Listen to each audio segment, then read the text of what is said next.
Oui, bonjour à tous. Je suis ravi de vous accueillir aujourd'hui avec Stéphane Truffem que vous connaissez et dont je ne peux Salut. pas vous montrer le livre parce que je suis pas chez moi.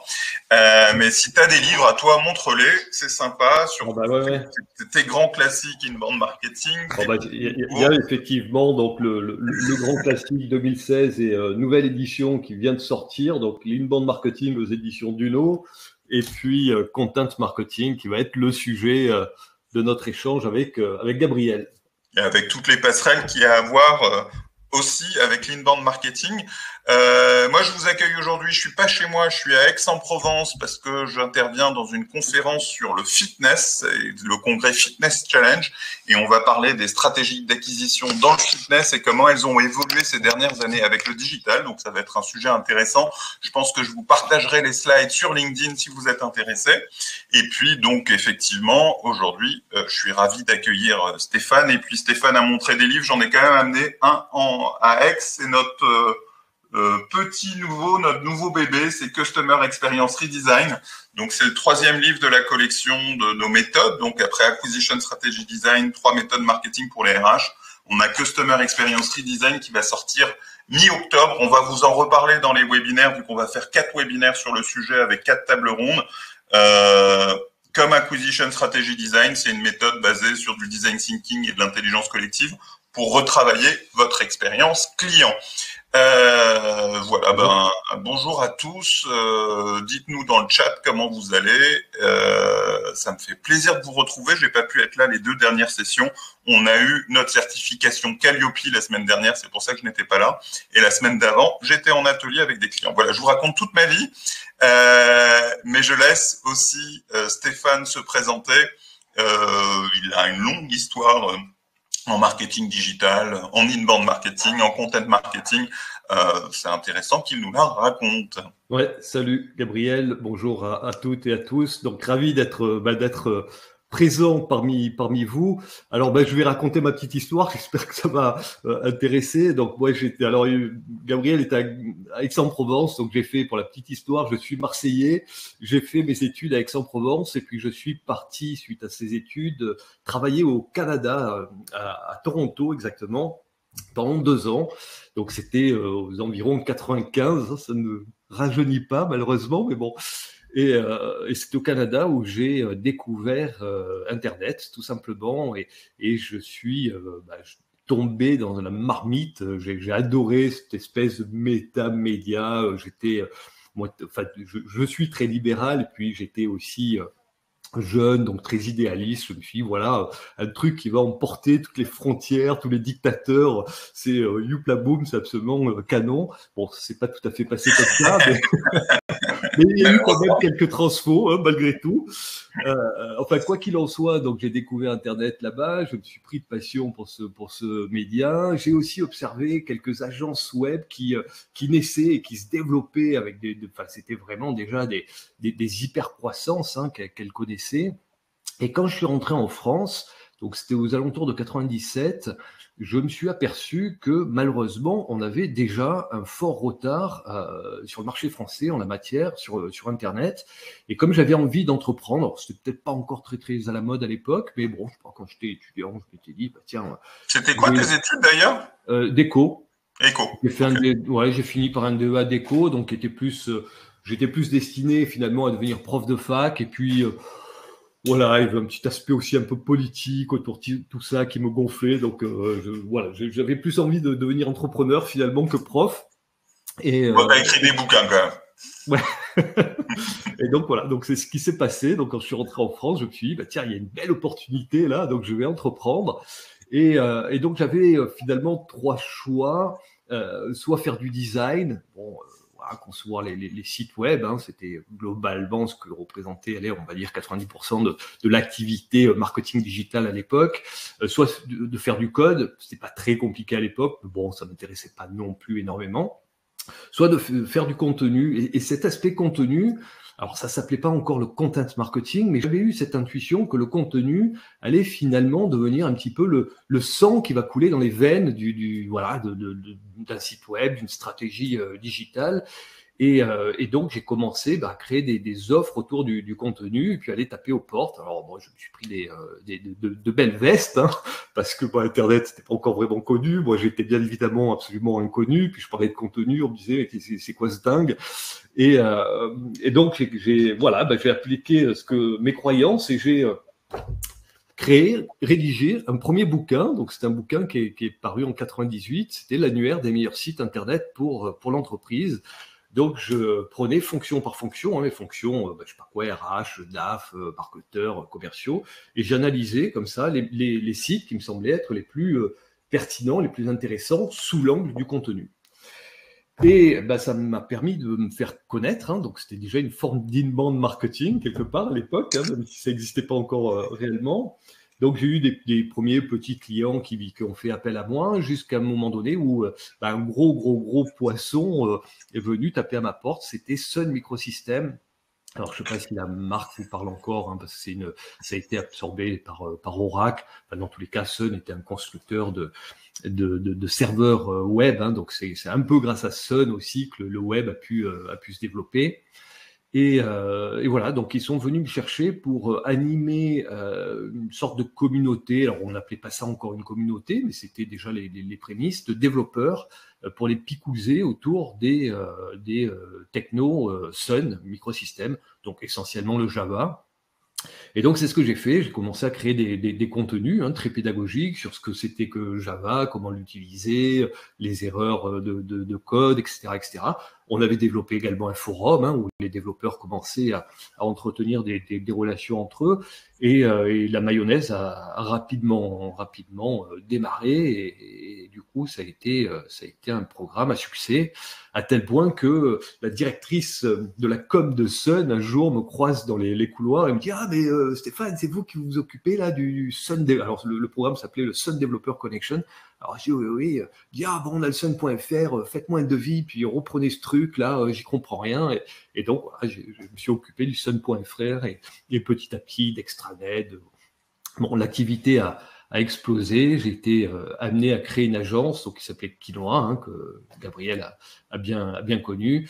Voilà, agence que j'ai co-dirigée pendant 15 ans et que j'ai revendue en 2015. Et depuis, retour aux sources. Je suis à nouveau. Et tu as créé quoi en 2000, donc Quinoa? Quinoa, ouais. En 2000? En 2000. Ouais. C'était en juin 2000, très précisément. Et je l'ai revendu à peu près, alors je ne sais plus quel était exactement le mois, mais c'était à peu près ça, au printemps 2015. Donc voilà, 15 belles années.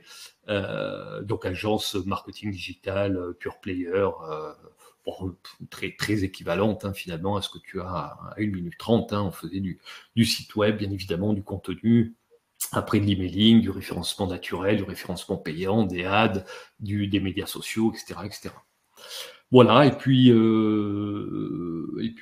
quel autre fait marquant? La découverte de l'inbound marketing, je pense à peu près à la même période que toi.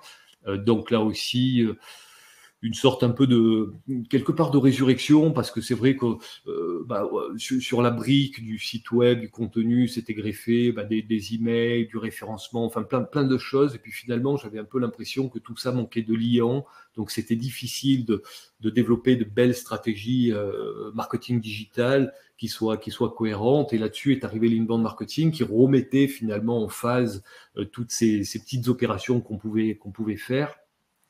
Et donc là aussi, j'ai plongé dans l'inbound marketing et puis j'en ai fait un livre. Et puis j'ai accompagné bien évidemment mes clients sur cette belle méthodologie. Qu'est-ce qui t'a amené à revendre alors que justement on était en plein essor de l'inbound marketing et avec cette résurrection que tu viens d'évoquer? Bon, peut-être un petit peu de lassitude après 15 ans.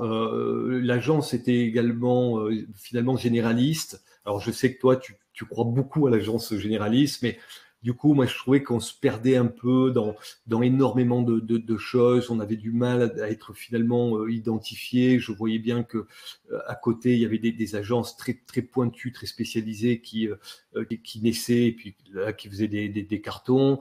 Donc j'ai tenté les dernières années euh, finalement de spécialiser l'agence, notamment sur l'inbound marketing et puis un peu sur HubSpot. Tu sais, pour la petite histoire, j'étais le premier revendeur HubSpot en France. Bon, et puis mon associé était parti aussi un peu. J'ai créé Quinoa avec un ami d'enfance, hein. Donc voilà, il était parti aussi un peu sur autre chose. Donc bon, j'ai senti, enfin, on a senti que c'était le temps de vendre. Et puis on a eu l'opportunité de vendre. Donc on s'est dit, voilà, D'accord. on a fait l'agence a fait son temps. Ça a été une super aventure. Et puis c'est bien de passer à autre chose aussi, ouais. Ouais, nous, c'est les 10 ans qui arrivent là en 2022. Ouais, Euh, voilà. Ça va être l'année des 10 ans. Ah ben, il faut fêter ça, hein. C'est clair, on s'y prépare. Ouais, non, c'est sûr que c'est des belles et grosses étapes, ouais. Et depuis 2015, toi, donc, tu t'es mis à ton compte? Alors depuis 2015, je me suis mis à mon compte. J'ai réfléchi finalement un peu à ce que j'avais fait. Alors j'avais ouvert aussi un institut de formation, bon, qui s'appelait l'Institut Quinoa, sur les dernières années. Donc j'avais pratiqué des formations. Bien évidemment, on faisait un peu de conseils. Alors le conseil était souvent délivré un peu gratuitement, hein, puisqu'on est agence très opérationnelle. Donc c'est un peu, même si on tente de le vendre, on a toujours un peu de mal à le vendre. Et puis effectivement, cette partie très opérationnelle. Et puis j'ai essayé de me dire, tiens, quels sont les avantages finalement de ces trois axes, mais également les inconvénients de ces trois axes. Et j'en suis arrivé à me dire, ça serait pas mal de mentorer mes clients. Et donc aujourd'hui, je vais accompagner des clients sur des points très très précis. Généralement, on fait des slots de 3 mois. Et donc le début de la mission va démarrer par une petite partie de conseil et de formation. Et ensuite, on met vraiment les mains dans le cambouis. Alors, contrairement à une agence où finalement on laisse un petit peu les clés, et puis c'est l'agence qui fait l'opérationnel, là, j'accompagne mes clients à véritablement faire pour qu'ils puissent finalement mieux comprendre. Et puis après, libre à eux d'aller effectivement sous-traiter à une agence si ils n'ont pas la bande passante, s'ils ne sont pas organisés pour internaliser. Mais dans tous les cas, leur sous-traitance est beaucoup plus quelque part intelligente parce qu'ils comprennent le back-office, ils comprennent la tuyauterie, et donc ils sont capables de faire des briefs meilleurs. Enfin, la relation du coup devient plus intéressante à la fois pour l'annonceur, mais également pour l'agence qui se dit, voilà, j'ai quelqu'un qui comprend mon métier et qui sait me briefer, qui sait me parler. Ouais, Voilà, donc c'est marrant, il y a effectivement des vraies similitudes, tu l'as dit, avec nous. Aujourd'hui, on a ces trois métiers que tu évoquais, ouais, conseil, ouais. agence, formation. On en a un de plus qui est celui de l'édition, mais qui finalement fédère aussi ces métiers parce que tu parlais de notre positionnement généraliste et c'est effectivement, moi j'y tiens beaucoup et je me suis beaucoup battu alors que c'est quand même la complexité de choisir d'être généraliste dans un monde de spécialistes. Donc, et effectivement, il y a des succès de spécialistes qui me font envie et qui font pâlir quelqu'un qui se bat pour être généraliste. Aujourd'hui, je trouve que, et c'est là où je suis assez content du chemin parcouru en 10 ans, c'est que les méthodes, donc le dernier bouquin que je viens de vous montrer, les deux autres auparavant, etc., sont des vrais fédérateurs qui légitiment ce côté généraliste. On est généraliste parce qu'on a des méthodes généralistes qui font travailler tout le monde en intelligence collective, et derrière, on accompagne la mise en œuvre de plans d'action pour ceux qui veulent le faire avec nous, avec toujours cette même logique d'agilité qu'on avait déjà auparavant, une vraie proximité, et on reste conseil tout le long. Mais c'est parce qu'on est bon conseil avec des méthodologies d'intelligence collective qui embarquent tout le monde dans l'organisation pour qu'on arrête de bosser en silo, qu'aujourd'hui, moi, je suis assez à l'aise. Enfin, ça a mis du temps, hein, mais que je suis aujourd'hui assez à l'aise sur ce positionnement généraliste qui s'appuie et qui s'étaye vraiment sur cette vision méthodologique. Ouais, puis après, je sais pas, hein, j'ai pas de boule de cristal, mais peut-être que finalement, dans un monde aujourd'hui d'hyper spécialistes, le fait d'être généraliste peut-être une forme de spécialisation quelque part, hein, donc Ouais, tout à donc fait. Je c'est suis vrai que d'accord aussi. moi, quand j'ai revendu, c'était 2015, je sentais qu'entre 2010 2015, bon, on nous demandait de faire de plus en plus de choses, donc d'internaliser finalement des compétences, mais qu'on ne pouvait pas revendre à 100%. Donc après, des fois, on faisait sous-traiter, mais pour le coup, il y a quand même des limites aussi à la sous-traitance. Enfin, ça devenait compliqué. Maintenant, je pense que ce cap-là, si vous arrivez à le passer, puis j'ai l'impression que c'est en bonne voie, ça fait aussi du sens parce que finalement, le client va se retrouver avec, là aujourd'hui, 150 000 spécialistes en face et finalement, par quelle spécialité il va falloir commencer, comment je vais organiser les différentes spécialités les unes avec les autres. Donc, l'aspect généraliste et conseil redevient, d'après moi, absolument essentiel et refait sens, quoi. Ouais, ouais, c'est vraiment au cœur de nos méthodes. Et puis en plus, moi j'ai le sentiment, mais ça va commencer à introduire la discussion sur le fond. J'ai le sentiment qu'on arrive à un moment du post-digital, à savoir que c'est pas la fin du digital, mais c'est la fin du tout digital ou de l'innovation 100% digital où faire du marketing c'était faire du digital. Ouais. Moi, j'ai vraiment la conviction, plus que le sentiment d'ailleurs, la conviction qu'aujourd'hui faire du marketing, ça n'est pas que faire du marketing digital, c'est intégrer du marketing digital avec du marketing plus traditionnel, que le marketing digital par nature a des rendements décroissants, te met en effet ciseaux, en compétition. Donc, si tu ne paries que sur le digital, tu as des fortes chances de peut-être réussir au démarrage et puis plus le temps passe, d'être dans des rendements moins efficaces, plus en compétition, avec des coûts par lead qui augmentent, etc. Donc, il y a besoin de gagner de l'indépendance par rapport au digital. C'est ce que nous on fait en passant de Google uniquement en référencement naturel à la maison d'édition aussi qui peut nous apporter des leads indépendamment de Google. Donc on a toujours ce travail de se dire on veut pas dépendre que du digital. Je sais pas ce que tu en penses. Oui, c'est ce que je dis souvent à mes clients et puis ça remonte, ça fait des années que je dis ça. On devrait plus parler de marketing digital, mais tout simplement de marketing. Pourquoi ça avait du sens à l'époque? Parce qu'on était digital quand on était face à son ordinateur connecté à Internet. Voilà, je quittais mon salon ou je quittais mon bureau, on n'avait pas encore de smartphone. Alors peut-être que les plus jeunes n'ont pas connu ce monde-là, mais dans tous les cas, nous on l'a connu. Et donc je revenais dans un monde qui était absolument pas digital. Donc je pouvais avoir un marketing qui était pour ceux qui étaient au moment où ils étaient connectés. Comment je les adresse quand ils sont connectés? Puis finalement le marketing traditionnel qui va les adresser quand ils n'étaient pas connectés. Aujourd'hui, on est toujours connectés. On a tous nos smartphones, donc on est connecté en permanence. Mais par contre, on n'a pas que des activités digitales. Le client, il n'est pas que digital. Le client, des fois, il a envie de se mettre sur son canapé et de lire une brochure, lire un bouquin, regarder la télé, même si c'est très ringard chez les jeunes.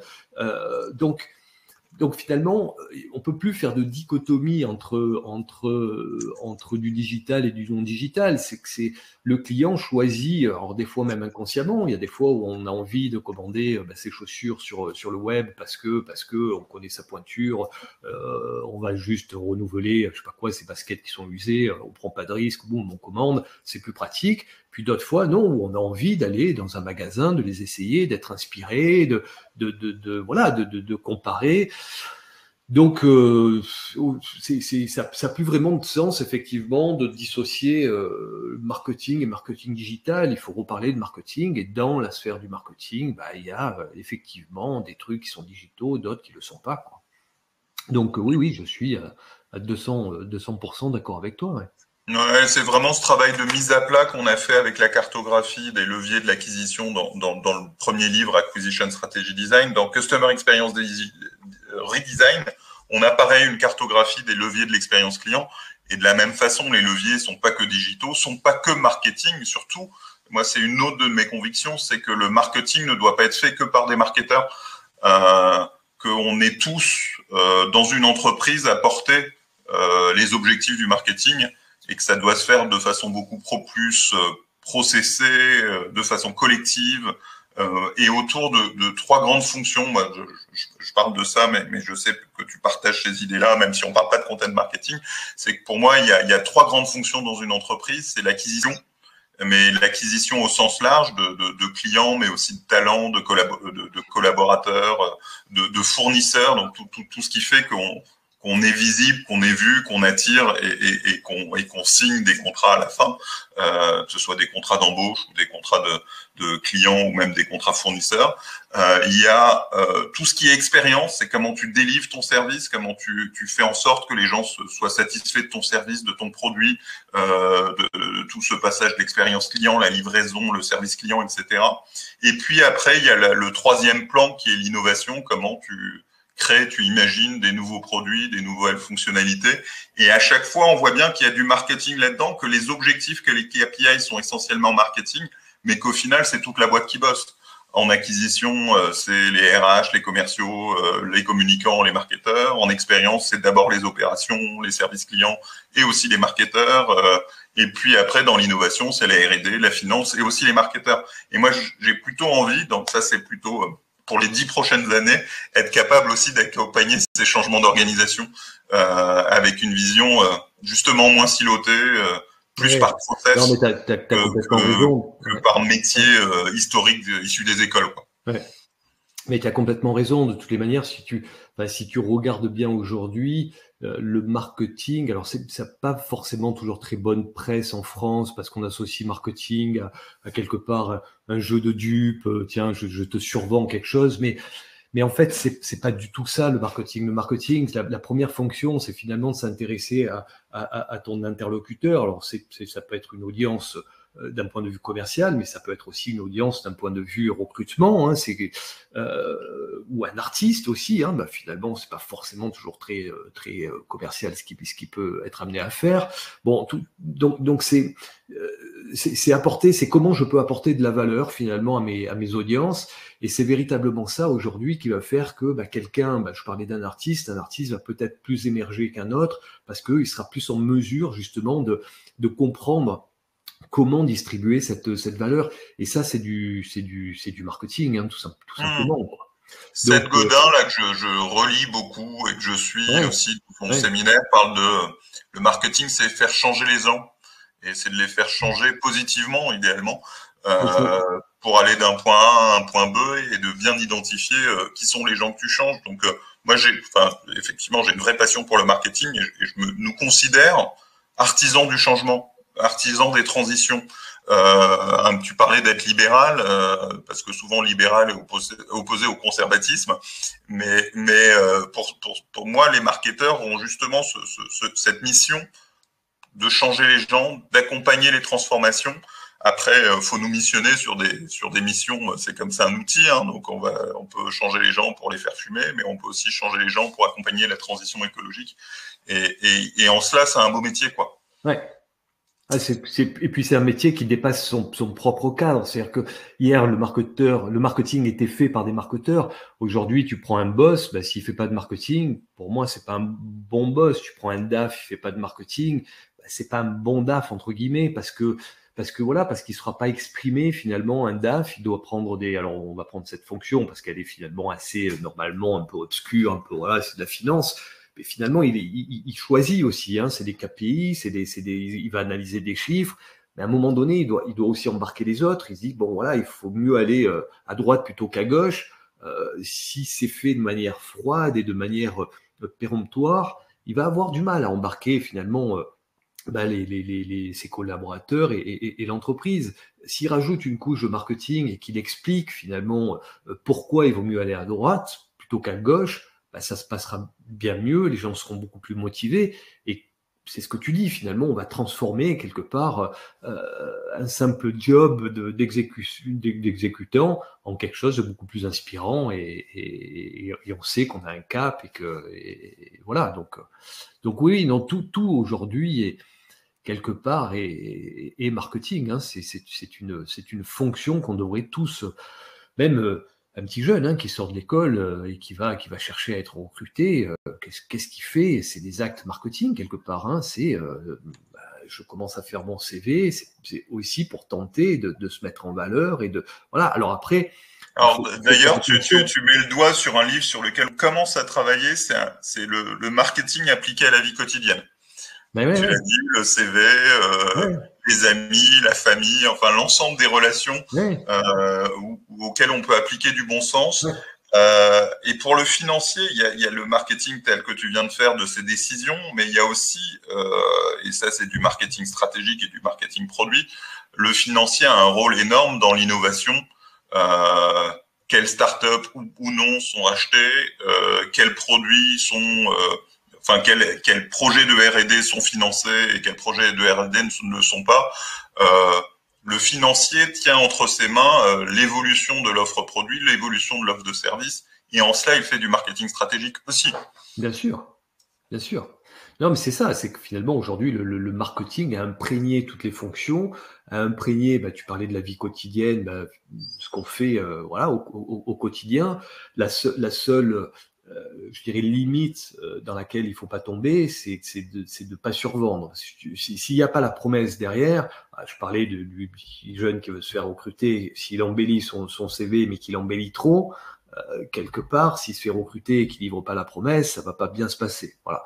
Non, non, mais faut éviter la manipulation, faut éviter l'excès. Voilà, mais ça c'est plus du marketing, c'est de la tromperie, hein, donc mais c'est souvent confondu avec le marketing.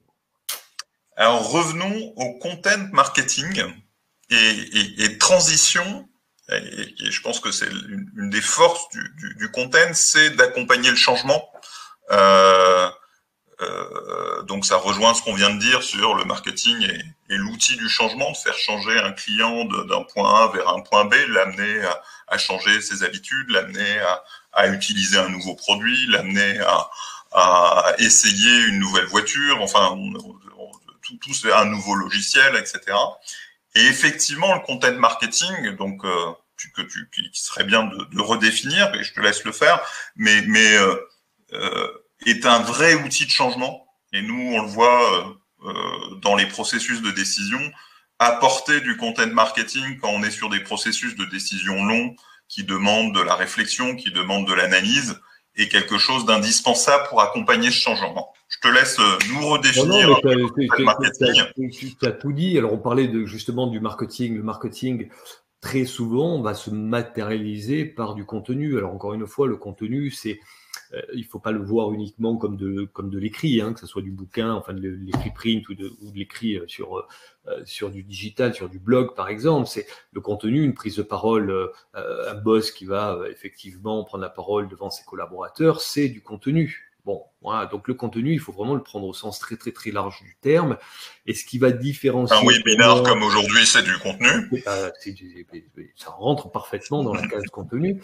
Et donc en fait, ce qui va différencier... alors si on prend vraiment le terme content marketing par rapport à du contenu peut-être un peu plus généraliste ou à du brand content, pour moi, c'est cette notion de transformation. C'est-à-dire qu'effectivement, le content marketing va véritablement...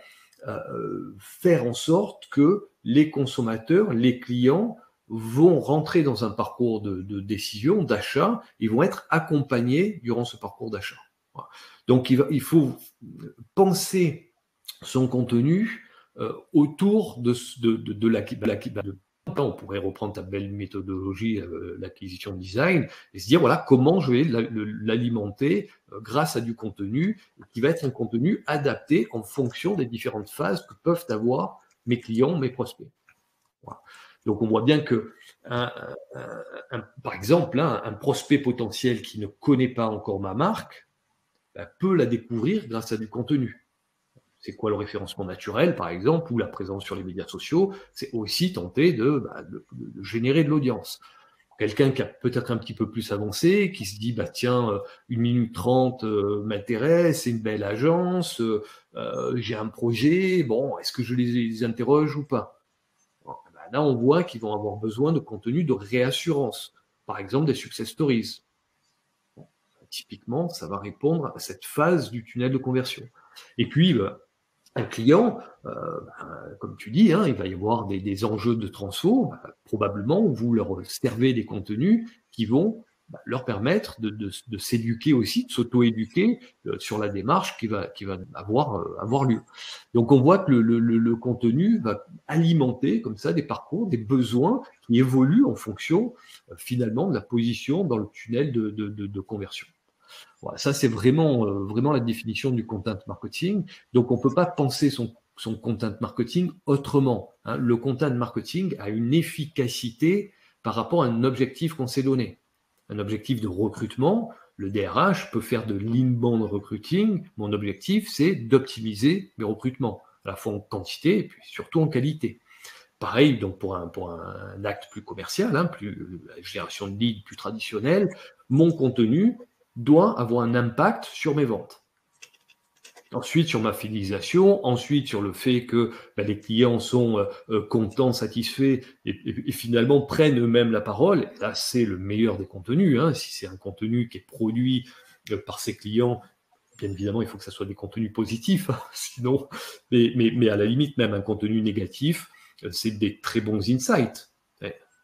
On dit, tiens, quels sont les rouages qui finalement fonctionnent mal et qui ont conduit à une insatisfaction. Voilà, donc c'est comme ça qu'il faut voir le contenu et c'est comme ça qu'il faut l'organiser. Donc il faut se dire, il y a des gens qui ne nous connaissent pas encore. Qu'est-ce qu'on peut faire pour qu'ils nous connaissent de manière naturelle, hein. Après, on peut utiliser bien évidemment aussi de la publicité. Je reviendrai un peu sur cette opposition publicité-contenu.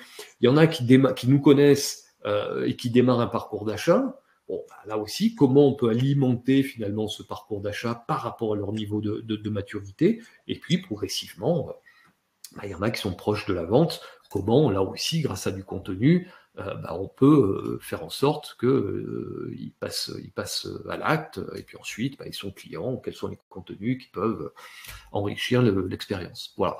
Donc, c'est vraiment, moi, la définition du content marketing, c'est quelque chose de très concret, quoi. Voilà. C'est pas, alors, on peut avoir du brand content qui va être plus inspirationnel, qui va parler de la marque, c'est un autre objectif. Ça m'intéresse beaucoup et je suis ravi. Tu parles de processus de décision, tu parles d'accompagner le client dans son processus de décision. Comme tu l'as évoqué, c'est vraiment la base de notre méthodologie Acquisition Strategy Design que d'avoir un outil, un canevas pour formaliser le parcours d'achat, le processus de décision et à partir de cette formalisation, construire la stratégie d'acquisition qui est aussi une stratégie de contenu, mais pas seulement parce qu'on peut intégrer de la publicité et autres. Tu n'as pas du tout parlé de persona, qui est un grand classique du content marketing. Okay. Moi, j'ai plutôt tendance à dire que comprendre le processus d'achat, c'est beaucoup plus important que de faire une persona. Ouais. Ça m'intéresse d'avoir ton retour là-dessus et puis après, on répondra à la question de Gassen. Alors, pour moi, le persona est absolument incontournable. Mais alors là, ça dépasse même les enjeux de stricto sensus de contenu. Alors, là où je te rejoins, c'est qu'un persona, il n'est pas statique, c'est pas une fiche.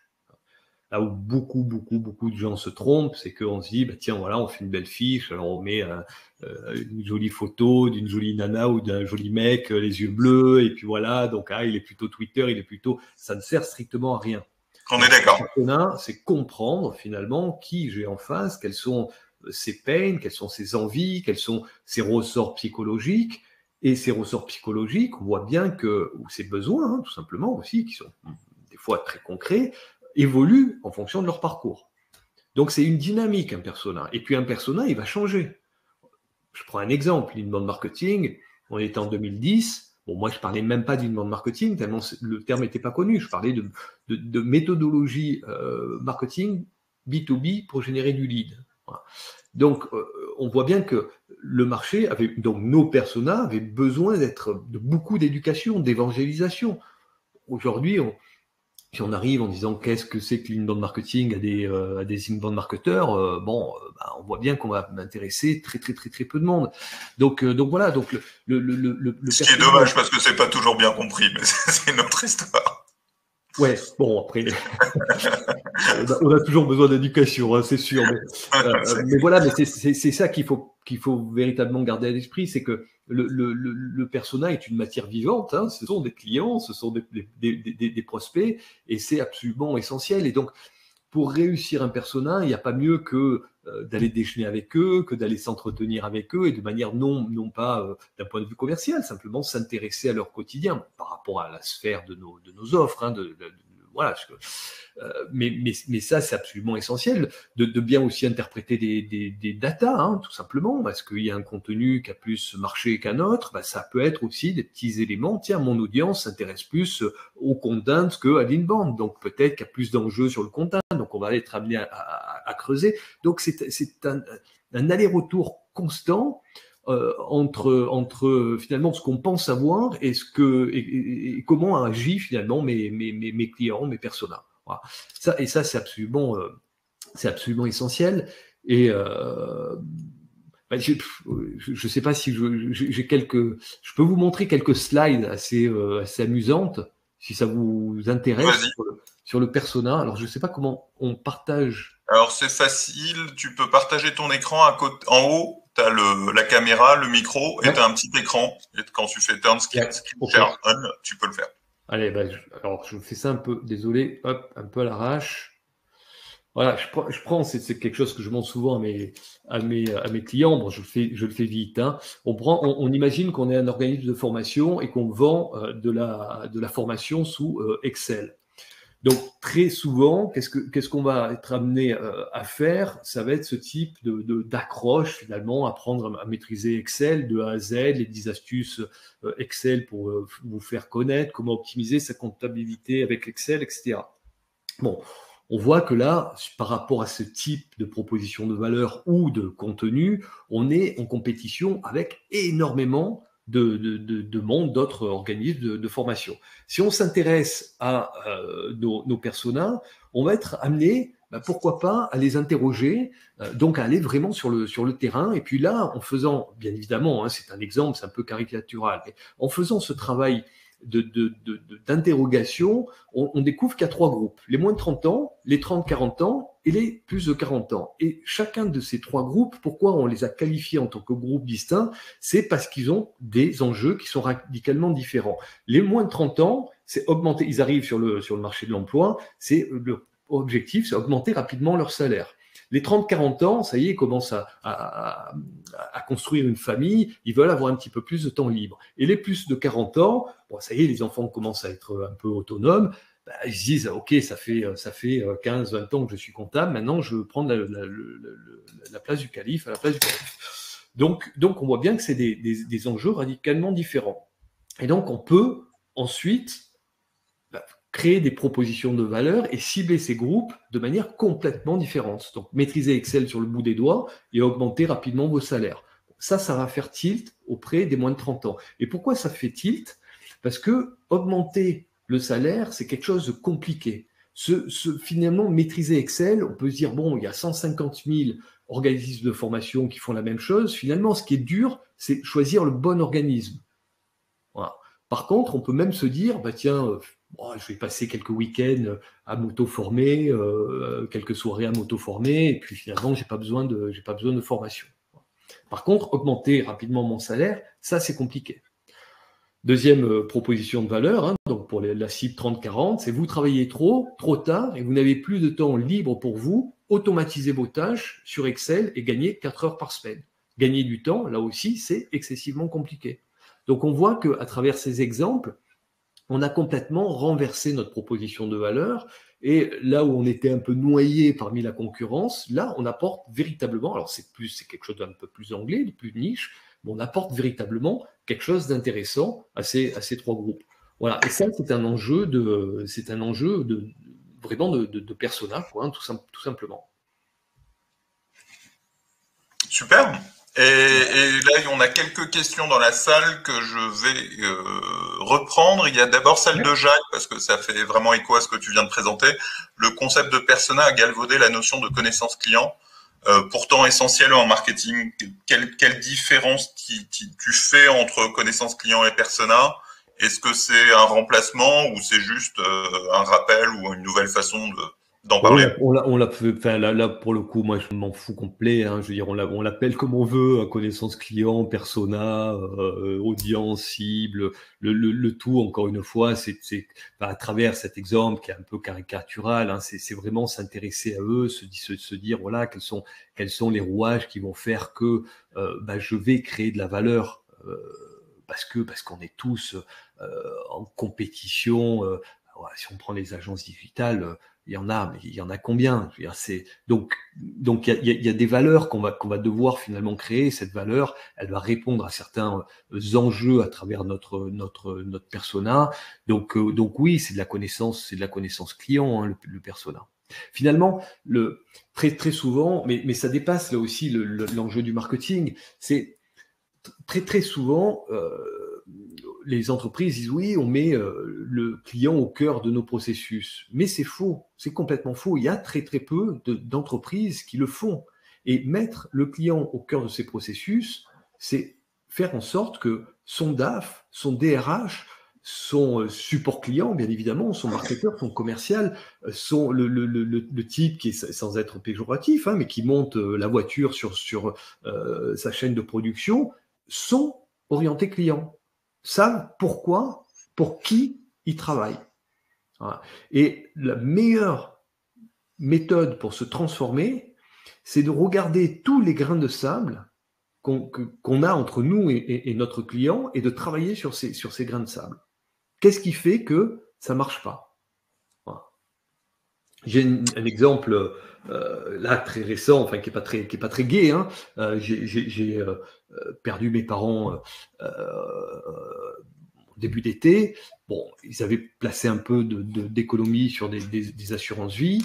Il y a eu essentiellement trois acteurs, bon, banque, assurance, qui étaient en jeu.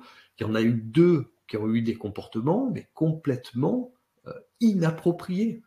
Aucune réponse à mes questions, des relances sur des courriers que j'avais déjà envoyés. Enfin, on voit que c'est des processus qui ne fonctionnent pas et qui finalement deviennent ultra irritants. Et j'ai dû débloquer des situations. J'ai la chance d'être sur Twitter et d'avoir une petite communauté sur Twitter.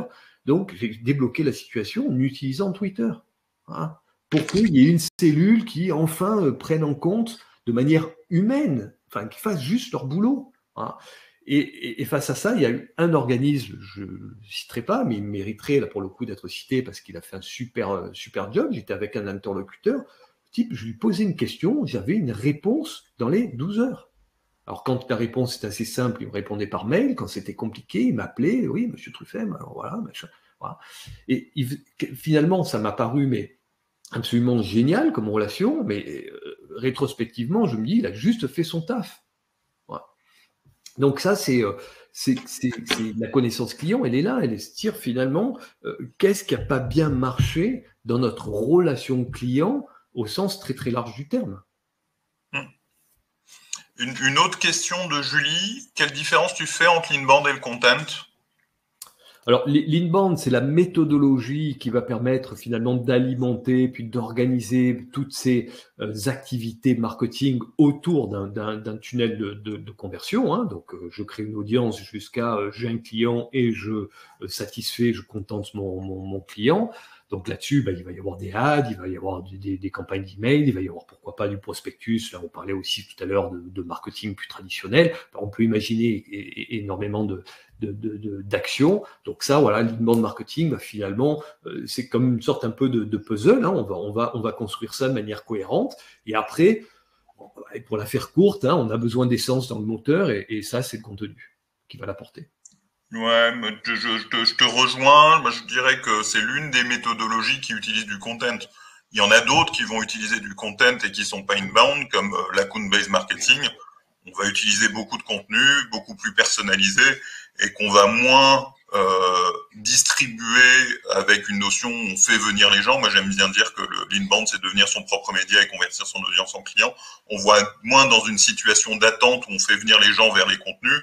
On va aller plus les pousser aux bonnes personnes par des commerciaux, par des mailings ciblés auprès de personnes que le contenu pourrait intéresser, etc. Et donc le contenu, c'est l'outil de cette transformation, l'outil de cette capacité à embarquer, faire réfléchir à travers des histoires, à travers des contenus pédagogiques, etc. Et puis l'inbound marketing, l'account-based marketing, et puis toutes les autres méthodologies plus d'ensemble vont utiliser cet outil-là avec d'autres. Et l'acquisition strategy design, si je dois faire le parallèle, c'est la méthodologie pour vous construire votre propre recette et votre propre assemblage. L'inbound va vous donner des recettes un peu clés en main, l'account-based marketing va vous donner des recettes un peu clés en main. Avec l'acquisition strategy design, en comprenant le processus d'achat de vos clients, vous allez vous faire votre propre recette. Non, mais c'est exactement ça. C'est qu'effectivement, l'inbound marketing, c'est une boîte à outils avec le plan quelque part dedans. Voilà, l'ABM pareil. Et moi, ce que je reproche beaucoup aux gens, je disais tout à l'heure qu'il y avait beaucoup de gens qui ne savaient plus ce que c'était que l'inbound marketing ou qui l'appliquaient un peu sans réfléchir, c'est que l'inbound marketing, et c'est ce qui explique qu'il y a beaucoup de gens qui en sont déçus, qui dépensent pas mal d'argent là-dessus, qui produisent beaucoup de contenu et qui se demandent pourquoi ça marche pas, ben c'est que souvent, c'est des gens pour qui c'était pas pertinent d'en faire. Parce qu'ils se sont pas posé la question de est-ce que c'est pertinent de travailler son référencement naturel. Quand on a une cible de clients très étroite, c'est quand même vachement dommage d'attendre qu'ils vous trouvent par référencement naturel, alors qu'il suffit de prendre son téléphone et de les avoir tous contactés en moins d'un mois. Enfin voilà, il y a comme ça des éléments de bon sens qu'on oublie avec le côté très à la mode de l'inbound.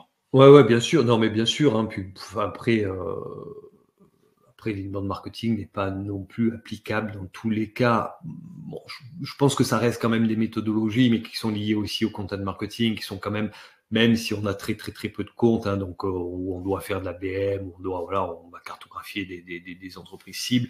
Je pense que c'est quand même malgré tout une forme un peu d'hygiène entre guillemets que de tenter de s'inspirer de ces méthodologies. Ouais, non, mais c'est ça, je suis d'accord. Il y a une notion d'hygiène qui est d'être propre chez soi, d'accompagner les trucs, d'avoir des contenus, d'être identifiable.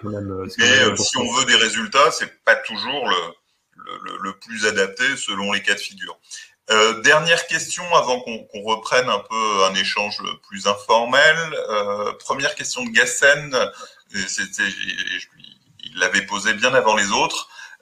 Quels seraient pour toi les 3 arguments que tu utiliserais pour convaincre quelqu'un de faire du content et pas de l'inbound? Alors, le premier, c'est que finalement, à moyen et long terme, c'est beaucoup plus rentable que uniquement agir par de l'outbound, de la publicité. La publicité, vous dépensez un budget durant votre publicité, vous attirez du monde, vous allez transformer de l'audience en lead, des leads en clients. Vous coupez votre campagne publicitaire, finalement le trafic il retourne. Le content, l'inbound, enfin toutes ces finalement méthodologies un peu plus comment dirais-je, un petit peu plus naturelles, vise à poser des briques. Donc on va construire un édifice. Alors c'est sûr que ça demande plus d'efforts. C'est probablement un petit peu plus compliqué pour démarrer. Hein. Là, une journée, en plus avec les outils d'aujourd'hui, boum, c'est même fait en 2 heures. Là on voit que c'est plus compliqué. Mais un contenu qui va prendre des positions, qui va être partagé, qui va vous permettre aussi de prendre probablement la parole, par exemple en B2B sur un LinkedIn ou en B2C sur des Facebook, Instagram, TikTok, enfin peu importe.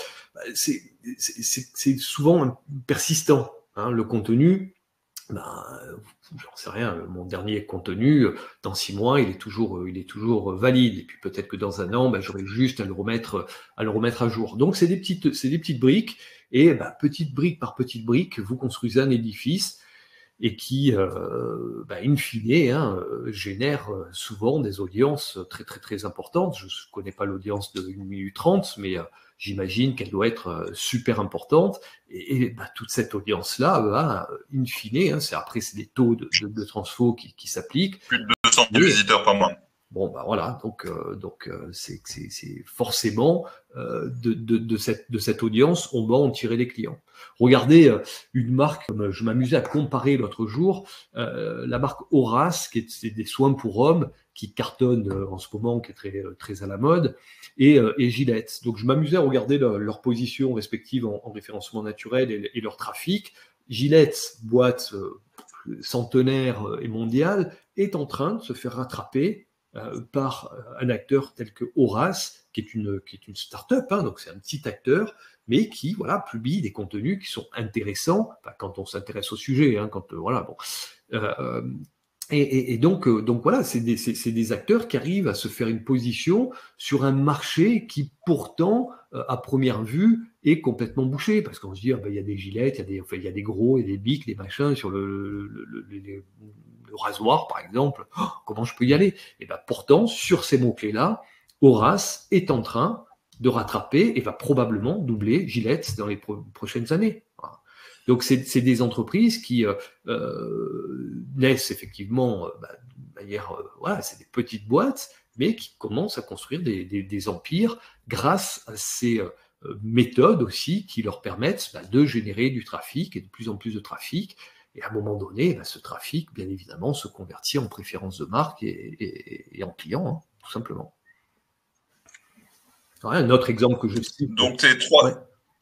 Un autre exemple. Les trois arguments, donc, oui, alors, pour oui, les récapituler. Voilà, donc une sorte un peu d'écologie quelque part dans son marketing. Donc ça, c'est absolument essentiel. Deuxième argument qu'on peut aussi souvent présenter à des boss pour leur dire allez, investissez, c'est que in fine, ça coûtera beaucoup moins cher que tout le temps remettre au pot d'un point de vue ads. D'autant plus que les ads deviennent de plus en plus compétitifs, donc de plus en plus chers. Donc ça, c'est deuxième argument pour le content marketing. Et puis le troisième, qui est peut-être finalement le plus important, c'est comment créer de la valeur sans content marketing. Excessivement dur. Excessivement dur. Voilà, j'appelle un client, je vais lui raconter à un moment donné où il a d'autres choses à faire, c'est excessivement dur. Regardez aujourd'hui un salon, pourquoi les gens se déplacent sur un salon? Pour être alpagués comme à notre époque à nous, sur des stands? Non, ils se déplacent sur des salons pour aller à des ateliers, écouter les conférences. Qu'est-ce que c'est qu'un atelier ou une conférence? C'est du contenu. Comment j'aime beaucoup ton troisième argument là, qui inverse la question, comment créer de la valeur sans contenu.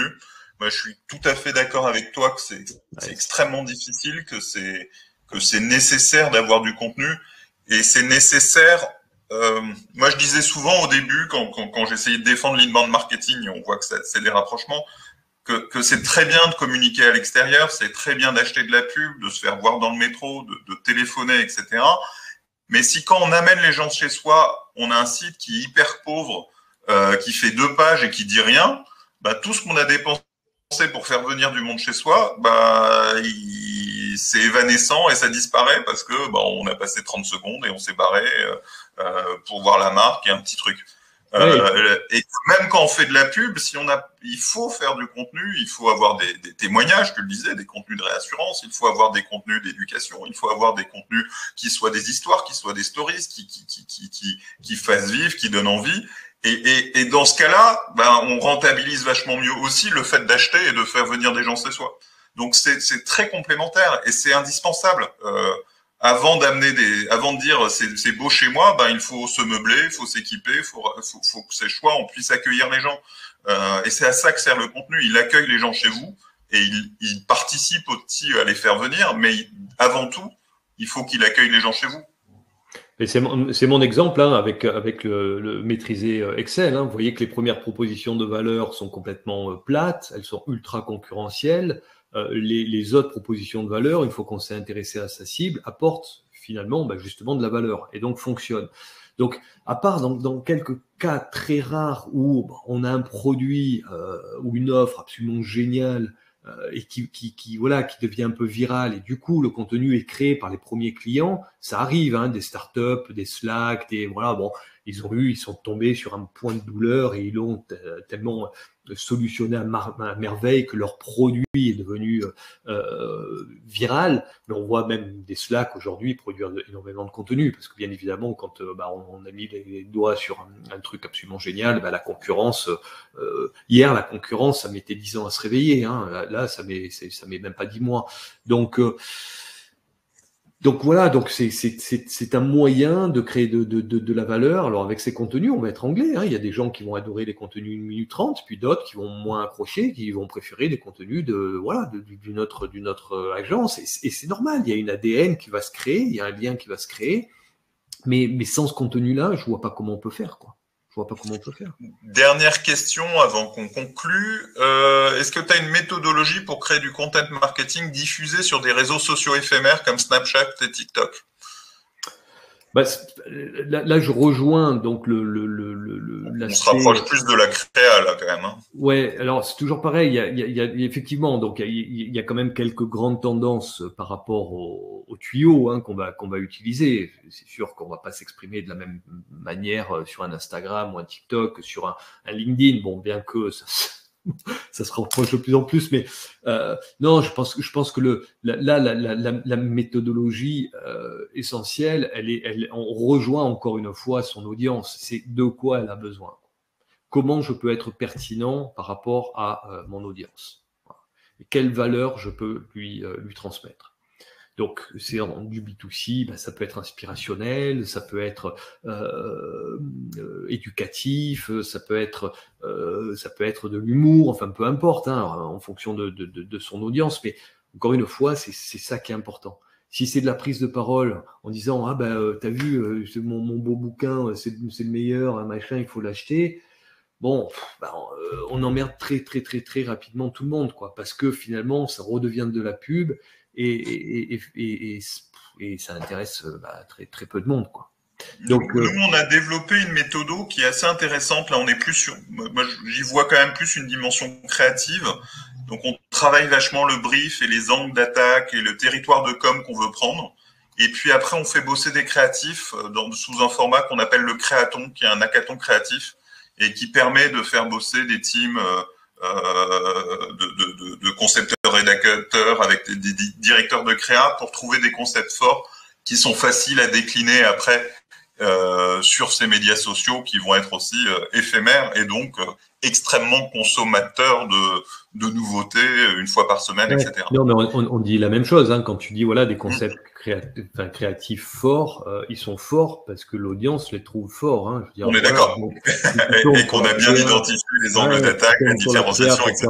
De la créa uniquement parce que toi, tu as l'impression que c'est joli, t'intéresseras, t'as toutes les chances. Après, tu vas avoir la chance aussi, mais après, tu jettes une pièce en l'air et tu dis, bon, espérons que l'audience va aimer. Donc, les ateliers que vous faites au départ de la création, j'imagine que le client doit être au centre. Voilà. Donc, bien sûr, et la compréhension de la concurrence, des territoires pris par les autres, etc.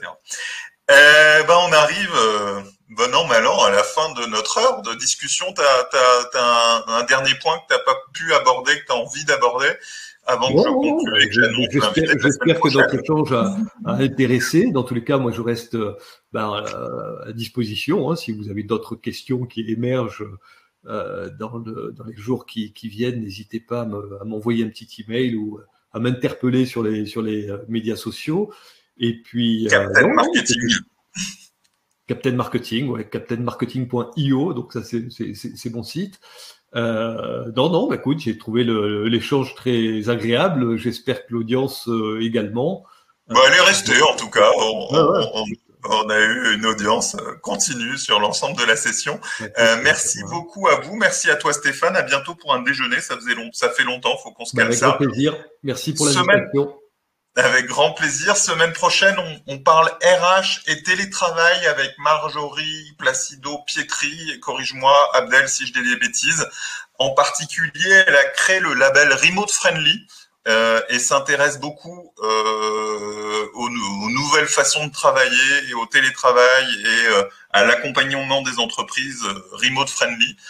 Moi, je trouve que c'est assez intéressant comme approche, à la fois parce que c'est une forme d'inbound marketing autour de son métier de recruteuse et de RH, plutôt maline, et parce que le sujet, et vous le savez tous, est vachement d'actualité. 1 minute 30 avec la Covid est devenu full remote et restera full remote après la Covid. Pour de nombreuses entreprises pour qui on travaille en ce moment, la question du travail hybride est un vrai sujet. En particulier, nous, on travaille sur de la pause déjeuner et c'est un sujet, le travail hybride, mais sur d'autres clients aujourd'hui, ces nouvelles façons de travailler sont des vrais enjeux. Donc, ce sera hyper intéressant d'en discuter avec Marjorie, qui a vraiment une réflexion assez aboutie là-dessus. Donc, je vous invite à venir la semaine prochaine. Marjorie Di Placido Pietri. Thierry. Je vous laisse retrouver ça. Et puis très vite, on va avoir un agenda des prochains webinaires sur notre site. Ça fait plusieurs mois qu'on essaie de le développer. On a eu pas mal de bugs, mais on va réussir à mettre ça en ligne. Merci beaucoup Stéphane, c'était un plaisir de rediscuter avec toi. Merci à tous, c'était un plaisir de vous retrouver après 2 semaines de travail. Moi, j'ai un vrai plaisir à animer ces webinaires, à discuter, à réfléchir avec vous. Merci, à très vite, salut. Merci, à bientôt.